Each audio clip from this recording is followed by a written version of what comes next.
मुंबई काँग्रेसच्या अध्यक्षा खासदार वर्षा गायकवाड यांची बहीण ज्योती गायकवाड यांना धारावी मतदारसंघातून उमेदवारी देण्यात आलेली आहे। या क्षणाची अतिशय मोठी घडामोड आपण पाहतोय।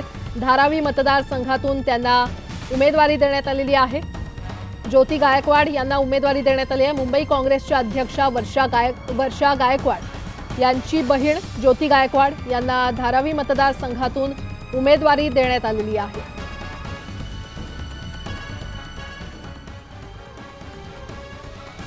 आणि आता थेट जाणार आहोत। आमच्या प्रतिनिधी स्नेहा जाधव आपल्यासोबत जोडल्या गेलेल्या आहेत।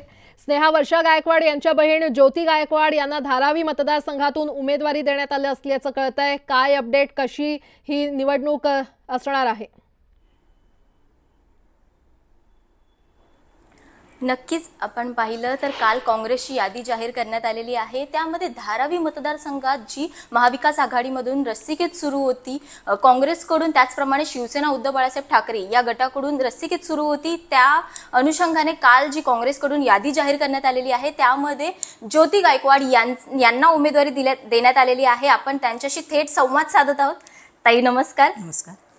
काँग्रेसकडून तुम्हाला थेट उमेदवारी जाहीर करण्यात आलेली आहे। धारावी मतदारसंघात आपण गेल्या काही दिवसांपासून पाहिलं तर शिवसेना उद्धव बाळासाहेब ठाकरे यांच्याकडून बाबूराव माने यांचं नाव देखील मोठ्या प्रमाणात चर्चेत होतं। त्याचप्रमाणे काँग्रेसकडून तुमचं नाव देखील चर्चेत होतं। कालच रात्री तुम्हाला उमेदवारी जाहीर करण्यात आलेली आहे। कशा प्रकारे तयारी सुरू केलेली आहे विधानसभा निवडणुकीची?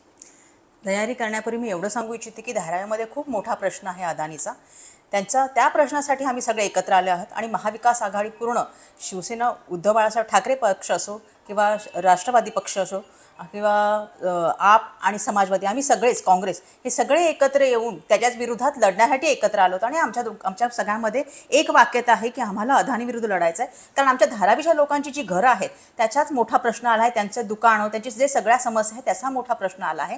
ते आमच्या लोकांना बाहेर पाठवू इच्छितात, काही पात्र बनवून त्यांना काही कोपऱ्यात पाठवू इच्छितात रेल्वेच्या जमिनीमध्ये, आणि बाकीच्या अपात्र लोकांना अपात्र करून त्यांना बाहेर मुलून, भांडू, कांजूर, कुर्ला, वडाळा, देवनार, मठ अशा ठिकाणी पाठवू इच्छितात। आणि त्यासाठी आम्हाला तो लढा आमचा महत्त्वाचा आहे की आमच्या धारावीच्या लोकांना ते त्यांचं जागेचं आणि त्यांच्या अस्तित्वाचा जो प्रश्न आहे त्यासाठी आम्ही न्याय मिळण्यासाठी इथे लढत आहोत।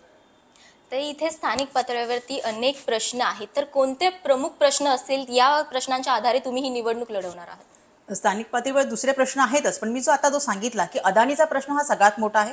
कारण तो एवढा श्रीमंत माणूस आपल्यासमोर आल्यावर आता ह्या इलेक्शनमध्ये तो खूप पैसा खर्च करणार आहे, खूप लोक उभी करणार आहे आणि बऱ्याच पद्धतीने येणार आहे।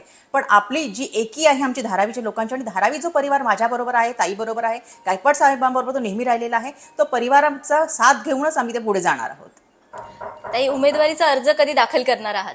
लवकरात लवकर जाहीर आता झालेला आहे जाहीर, तर आपण लवकरात लवकर दाखल करण्याचा प्रयत्न करत आहोत।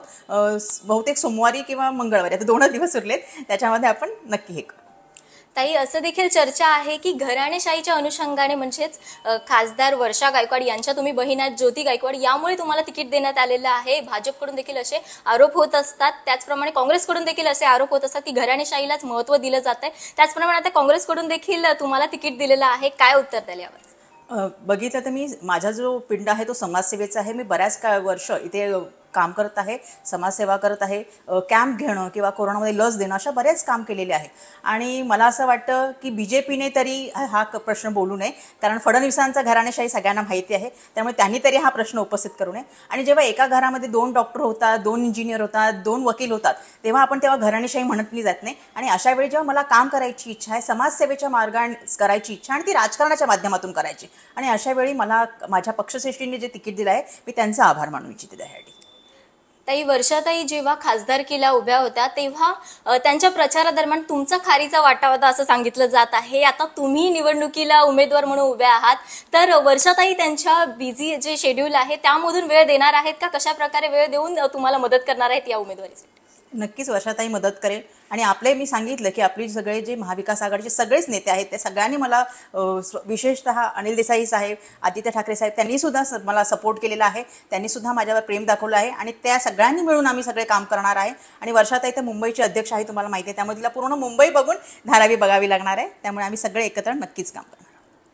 धारावी मतदारसंघ हा एकनाथ गायकवाड यांचा समजला जातो, पारंपरिक असा हा मतदारसंघ आहे। त्यानंतर आता तुम्हाला उमेदवारी देण्यात आलेली आहे।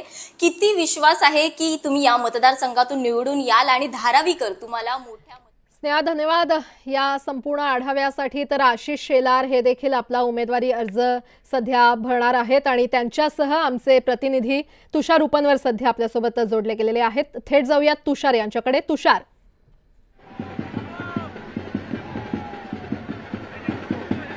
प्राजक्ता, आपण जर पाहिले असेल तर वांद्रे पूर्व विधानसभा मतदारसंघातून तिसऱ्यांदा आशिष शेलार उमेदवारी अर्ज दाखल करतायत आणि हा अर्ज दाखल करत असताना आपल्याला हजारोच्या संख्येने सर्व महायुतीतील या ठिकाणी कार्यकर्ते जमा झाल्याचं पाहायला मिळतंय।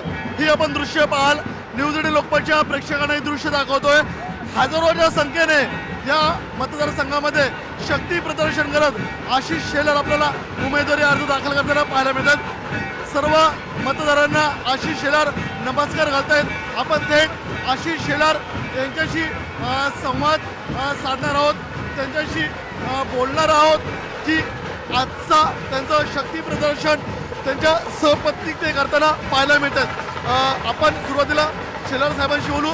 सर, काय सांगाल, जल्लोषात शक्ती प्रदर्शन करत उमेदवारी अर्ज दाखल करताय?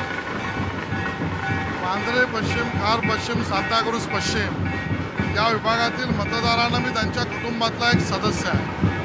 गेली 23 वर्ष नगरसेवक आमदार म्हणून सातत्याने मी इथे काम करतो आहे। या प्रत्येक गल्लीमध्ये लहानपणापासून लोकांशी संपर्कात आहे आणि म्हणून प्रत्यक्ष मतदार आज रस्त्यावर उतरला आहे आणि आमच्या उमेदवारीबरोबर विजयाची निश्चितीसुद्धा करताना दिसतो। सगळ्या वांद्रे परिसरामध्ये अर्ज भरताना तोबा गर्दी पाहायला मिळते, मात्र दुसरीकडे महाविकास आघाडीला या मतदारसंघामध्ये उमेदवार सापडेना का?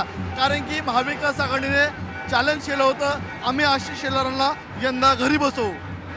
मला वाटतं जो अहंकारामध्ये वागतो, जो अहंकारामध्ये बोलतो आणि जो अहंकारामध्ये जगतो त्याचा विनाश नक्की आहे।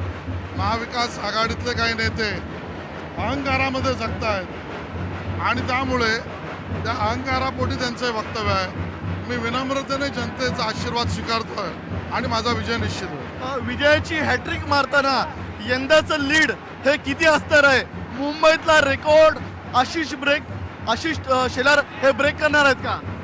हा निर्णय मी जनतेच्या हातात सुपूर्द करतोय। विजयाची शाश्वती आणि मोठं मार्जिन हे 100% त्या ठिकाणी मिळेल आणि मतदारच याचा चोख उत्तर देईल। आता तुम्ही जनतेसमोर सेवक जात असताना जनतेसमोर प्रामुख्याने कोणत्या कामाचा या ठिकाणी उल्लेख करणार आहात जी मुंबईकरांसाठी झाली पाहिजे?